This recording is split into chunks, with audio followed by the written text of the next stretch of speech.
tous azimuts. Peuple congolais, il est temps de nous lever, de nous serrer les coudes et d'agir pour défendre notre patrie, notre intégrité territoriale et l'intangibilité de nos frontières.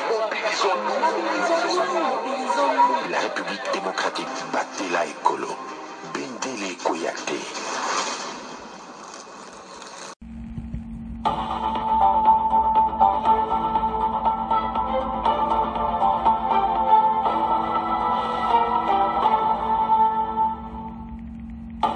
Bonsoir, bonsoir, bonjour, c'est Congo News 24. Bande Konanga, comme toujours avant de commencer notre émission, nous disons merci à Dieu. Nous disons merci à nos chers abonnés et téléspectateurs qui nous suivent partout dans le monde en RDC. Bande Konanga, soyez les bienvenus. À la une, chers téléspectateurs, Bandeko Obalobake Yindi, émission spéciale, le retour de Kabila en RDC.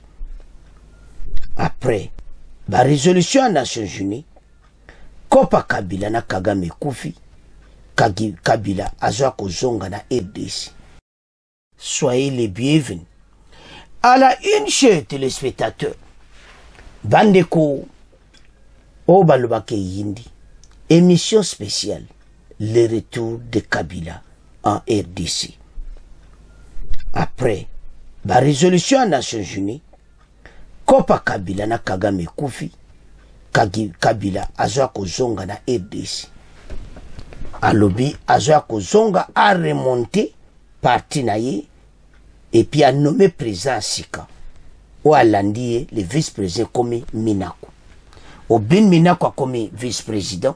Chadar a tiré la position à secrétaire permanent, donc a changé équipe naïe, yé Azoya Kozonga. Azoya Kozonga dans la politique, pour naïe et commettant. Siko, bozo monate, après avoir trahi le pays, maintenant a annoncé Kozonga. Kozonga naïe nana memi Azonga. Boyebi déjà. Basango bakene kokutana naye secrètement na Addis Abeba.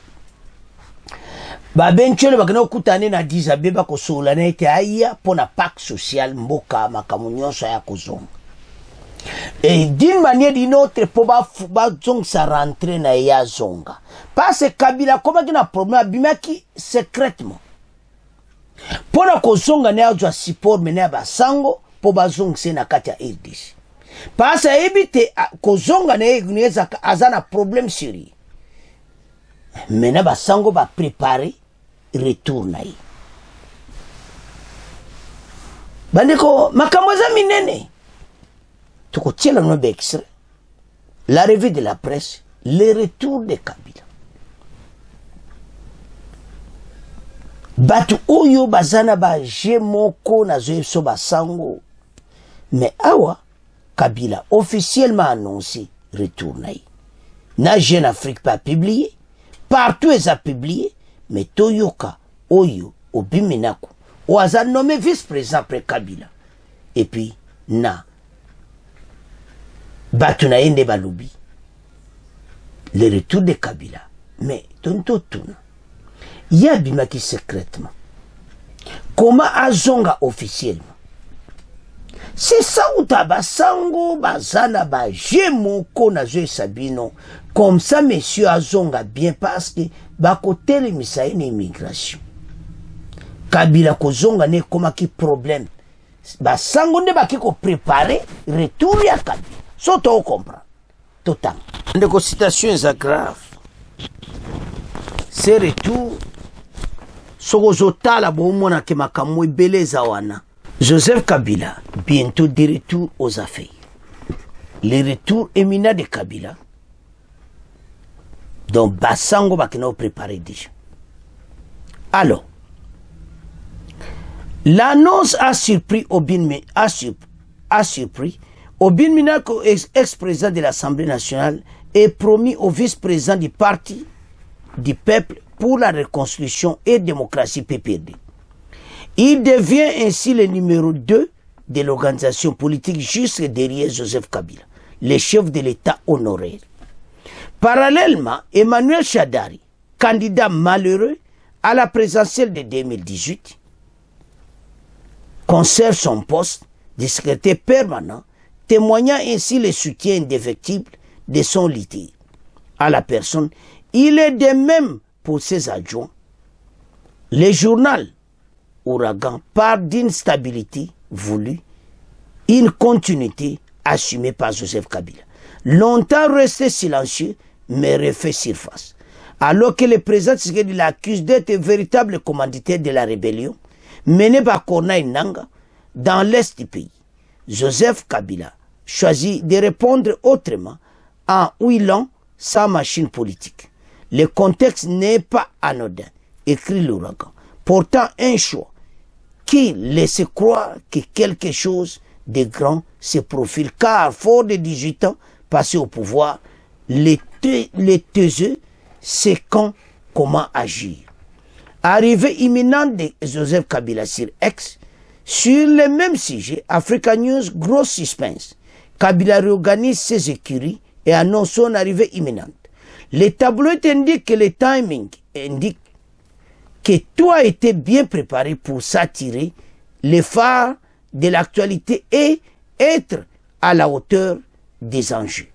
Et le nom de Kabila alimente bien des débats pendant cette période de crise sécuritaire entre Kinshasa et Kigali, où des dizaines des anciens collaborateurs et lui-même vivent en exil. Yemo Kabila en exil, n'a collaborateur naï. Boyo ka la deuxième partie, sango makamba lobby ke batunyo soba en exil bazon. Pour le trième de Madel, la question n'est plus de savoir si Kabila va dégainer, mais quand. Sa conseillère communication Barbara Nzibi est venue ajouter une dose et elle a annoncé l'arrivée imminente sur X de l'ancien dirigeant du pays pour un débat de vérité. Ça va sérieusement cogner, a commenté un membre de son entourage, selon Africa News, pour que l'ombre de la lumière, l'ancien président veut désormais se placer au devant de la scène. Akoleka au devant de la scène comment? Motu oyo baza cité, motu oyo atete désordre, et loko nini ya komemawa na RDC. Voilà, après tout wana, et ce salamawa. Pleurs et désolation à l'est, et ce salamawa, parce que yé a zonga, mais abimaki secrètement, si quoi zonga officiellement, comment? Yango ne makambo yo toya koloba après metolanda extrait oyo bongo to avance. Alors bande ko tolandi la revue de la presse à Kinshasa. La une de la presse cette semaine à Kinshasa. En une du hebdomadaire Ouragan, Kabila relance sa machine politique. Aubin Minakou, ex-président de l'Assemblée nationale, est promu vice-président du Parti du peuple pour la reconstruction et la démocratie. Il devient ainsi le numéro 2 de l'organisation politique, juste derrière Joseph Kabila, le chef de l'État honoraire. Parallèlement, Emmanuel Shadari, candidat malheureux à la présidentielle de 2018, conserve son poste de secrétaire permanent, témoignant ainsi du soutien indéfectible de son leader à sa personne, même cas pour ses adjoints. Le journal parle d'une stabilité voulue, une continuité assumée par Kabila, longtemps resté silencieux, mais qui refait surface. Le contexte n'est pas anodin, écrit Ouragan, parlant d'un choix qui laisse croire que quelque chose de grand se profile, car fort de ses 18 ans passés au pouvoir, les taiseux sait quand et comment agir. Sur le même sujet, Africa News titre « Gros suspense, Joseph Kabila réorganise ses écuries et annonce son arrivée imminente sur X ». Les tabloïds estiment que le timing indique que tout a été bien préparé pour s'attirer les phares de l'actualité et être à la hauteur des enjeux. Et le nom de Kabila alimente bien les débats pendant cette période de crise sécuritaire entre Kinshasa et Kigali, où des dizaines de ses anciens collaborateurs et lui-même vivent en exil. Sa conseillère en communication Barbara Ndimbi est venue ajouter une dose quand elle a annoncé l'arrivée imminente sur X de l'ancien dirigeant du pays pour un débat de vérité. L'arrivée de Kabila est imminente. Azoya kozonga, azoya ko élaborer parti nae, azong sama kamne nanzela. sikoyo botala mboka na biso. Ba scénario nyonso eza monté par l'église catholique. Toko prouver bien une émission que eza bango. Eza clairement bango on peut balobi. Kabila a quitté ce pays. Accueilli. Et puis muto bato tout bakangaka ya au bateau AFC bakangaka tout ba dit voilà que yé à sa moteur. Et puis président Félix il a dit officiellement que Kabila yende le commanditaire ya AFC M23. Sikoyo ake kozwa les armes mené comme étant zonga. Basango balobaki bakene kokuta na ye na Addis Abeba mais secrètement. Maintenant bazo préparer retour na ye. Bayemi ke sama kamboyo ye Kabila kozwa moya kozonga te. Basango mena batie immigration na biso en épreuve sur le pacte social. Balobi mutu nyonso fa zonga o azana exil. D'une manière d'une autre Kabila azonga. Lokola basango base balobi yango mena ya zonga parce que retourne eza difficile à zonga. Abako tele miseni immigration parce que kenaki illégalement. Azozonga pays illégalement hein? Comment? Kabila comme il a un problème sérieux parce que le numéro 1 pays l'a cité devant ma mindele na Munich. Il a dit plusieurs fois. Yé mutazo dirigé AFC wana ya nanga. Alors, maintenant retourne na pays, basango ba moneke na bananga, c'est-à-dire condamné à mort ba pesa ki nanga kene karabu. Ya bomi batu. Siko basango ba zong sa batu tuwana. Ba Frank Diongo tous ces ambazonga na pays. Ba konzi ba kolinga batu abazonga bongo ta. Ba tikala na exil. Na ndimete ke ba undima bazonga bongo. Mais maintenant le retour de Kabila. Bah prêtre bah sali grand scénario. Comme ça bah donc ça retour à Kabila très propre. Ah bateau yo kana ebita. Ezamawa.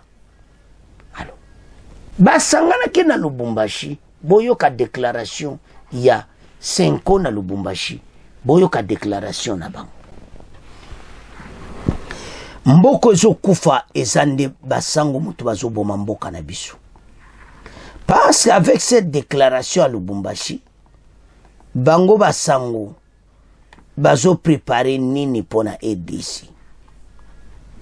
Bozo mona teke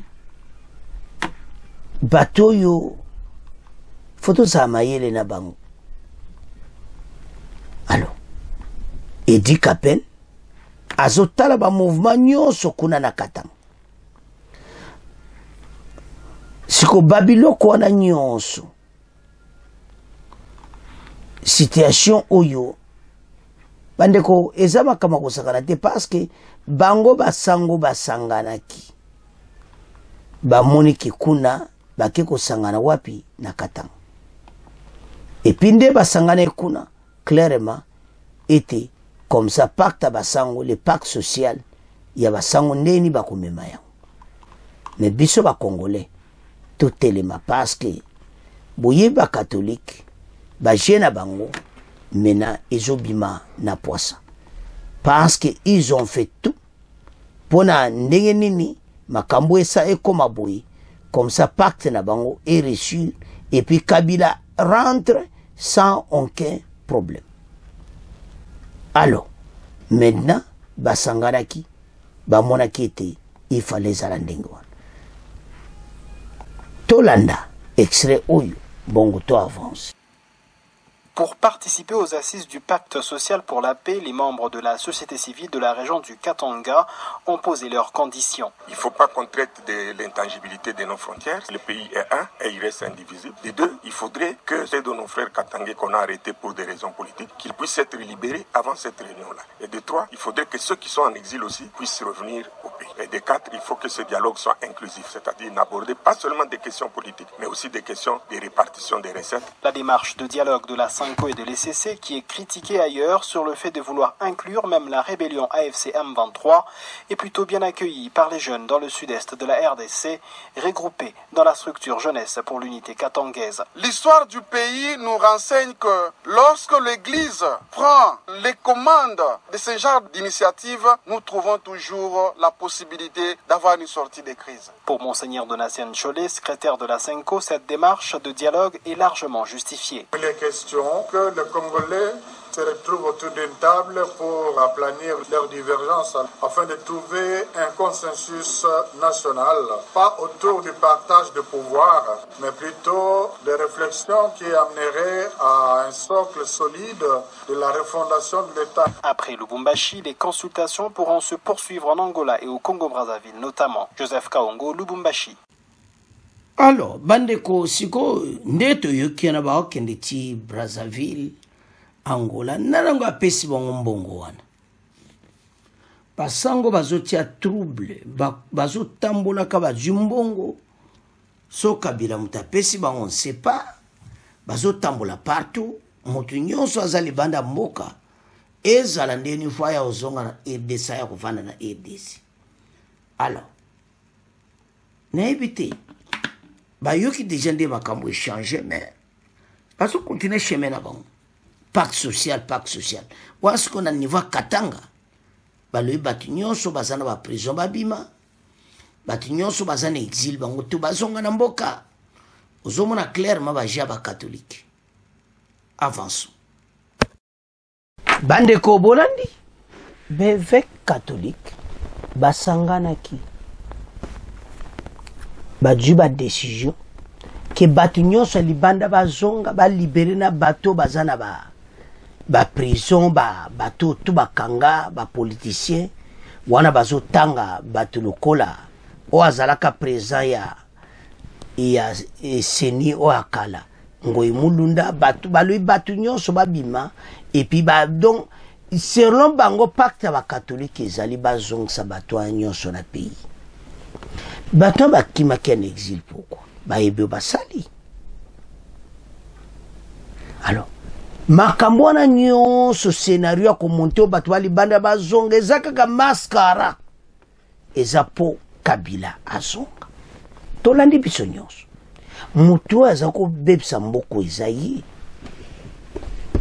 ifala tikala nini exil kuna. Alors bomoni makambo catholique bazosala po bakeneki koluka pacte social wana ka pona ye azonga. Alors situation à pays à l'interne il y en a beaucoup de traîtres. Parmi les traîtres il y a les bosuto bengeza ba catholiques. Buko sala nina mnena Lubumbashi bozo ganga pe clairement te batu nyonso bazonga ndiko tangango bien au moins clairement te bateau baza batu mabi. Mais ba Congolais levons-nous ensemble. Ba prêtre wala nyonso catholique auto balobi ba omo ba ko vivre. Mais ce qui est vrai Kabila aza de retour au bimina kwa lobby batune tout ba lobby Jeune Afrique a commis bolani na to témoati et le kwa na Jeune Afrique a lobby que Kabila azozonga et puis a nommé Minaku vice-président. Moto akimaki clandestinement ba catholique bazozonga ça y officiellement soi-disant pacte social. Ezamawa ça c'est la haute trahison. Bazaki simaya ba na Kagame ba bombomi batu na Goma bombomi batu na Kivu bango nyonso baki ensemble derrière le M23 AFC de Nanga lelo bali baksango ban bazongsa batu wana et bazono be clairement na Nanga zonga kisasa basango baza batuti ba bien Nanga basi bateka basango boye ba asa motoyo a trahir le pays place neza na prison. Alors akene na okema kama Nairobi mais Nanga a un problème sérieux. Alors mais basango bazo préparer terrain pour na bango bazo ya to isime ba Congolais retour de Kabila ce n'était pas facile le pacte social oyo et le ba scénario monté pour na battre belé ba kozonga mais ba yebete le pouvoir RDC et jamais ba kosala o ba sangana oh non basé la 2028 so ba libe élection o so Kabila bozé la 2028 ba pexi na mo mututi mais makambo basango basali to comprendre bino bolanditi batunyo salibanda bazongo ils ont préparé ça alors banamboka c'est à ce point de comment clôturer mission na biso vous continuez à s'abonner massivement au revoir à la prochaine.